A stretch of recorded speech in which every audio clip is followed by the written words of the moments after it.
Nailipat na po sa Pasay City Jail si dating Bulacan 1st District Engineer Bryce Hernandez mula sa PNP Custodial Center. Kasunod po yan ang mosyon ng Senado na siyang nagpa-contempt kay Hernandez nitong Lunes. Pero bago napagkasunduan na ilipat siya sa piitan, naging mainit ang diskusyon ng ilang senador kaugnay dyan. Balitang hatid ni Jamie Santos. Maanghang ang salitang binitawan ni Senator Jinggoy Estrada sa kanyang privilege speech sa Senado. Mariin niyang pinabulaanan muli ang pagdawit sa kanya ni Engineer Bryce Hernandez sa isyu ng kickback sa flood control project sa pagdinig ng Kamara. I have been jailed. I have been vilified, crucified, and publicly humiliated. But I will never allow the likes of Bryce Hernandez to turn the tables on me. Pagkatapos ng privilege speech, naungkat ang pagkakalipat kay Hernandez sa PNP Custodial Center. Nakontempt ng Senado si Hernandez sa pagdinig noong Lunes bago siya humarap sa pagdinig ng Kamara. Martin Romualdez called me and said that their committee was allowing Mr. Hernandez to remain in the House and in the House of Representatives, and that he was requesting that he not be returned back to the Senate because of some fear for his life. So I asked the Speaker what he plans, because we cannot allow that. I said he is under our custody and therefore he is in contempt in the Senate. Pag iniwan namin sa inyo, sabi ko, ibig sabihin niyan para namin pinawalan. Kaya dinala si Hernandez sa PNP Custodial Center para nasa supervision pa rin ng Senate Sergeant at Arms. Is there a possibility that we can commit him back here in the Senate? Of course, during he's still under custody of the Senate, and therefore No, let him be jailed here, Mr. President. indirects.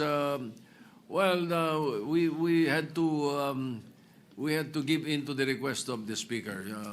As we speak, the jurisdiction of the person of Bryce Hernandez belongs to the Senate. Yes, and that's why we can call him here anytime we need him.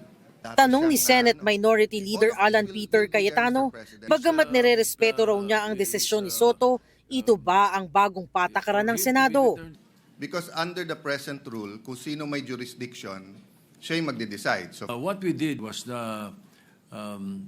what we call parliamentary courtesy in accepting the proposal that he be not returned here but still under the care of the Senate. We have also placed a witness to Muntinlupa, if you will recall. Yes. We also even sent somebody to the Pasay City Jail. So I don't see any reason why we cannot commit this particular fellow to the PNP Custodial Center. Giit naman ng dating Blue Ribbon Chairman na si Senador Rodante Marcoleta, di dapat baguhin ang patakaran. Nagmosyon siyang ibalik si Hernandez sa Senado. Not only because this is the condition that you gave them, but more importantly, in order to erase the perception that if he is here in the Senate, he is not safe. I will reject the idea that if he returns in the Senate, manganganib ang buhay niya. Nagpatuloy ang mainit na palitan ng opinyon. Yes. Ibig bang sabihin po, Mr. President, nawawala ng visa yung ginawa namin? Hindi. Ganun po pala. He's still in legal custody. Dapat po, igagalang po kung ano yung aming iniwan. Yes, doon tayo magsisimula. Ang iniwan ninyo, cite in contempt. Hindi and po. legal Nasa custody legal of the custody Senate. na po ng He was still under the legal custody of the Senate. Mr. President, may I ask for a minute suspension? Session suspended.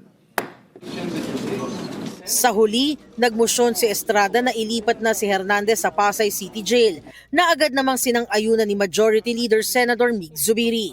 Walang tumutol, kaya nagdesisyon si Soto na agad na ilipat ng USAA si Engineer Bryce Hernandez sa Pasay City Jail. Jamie Santos, nagbabalita para sa GMA Integrated News.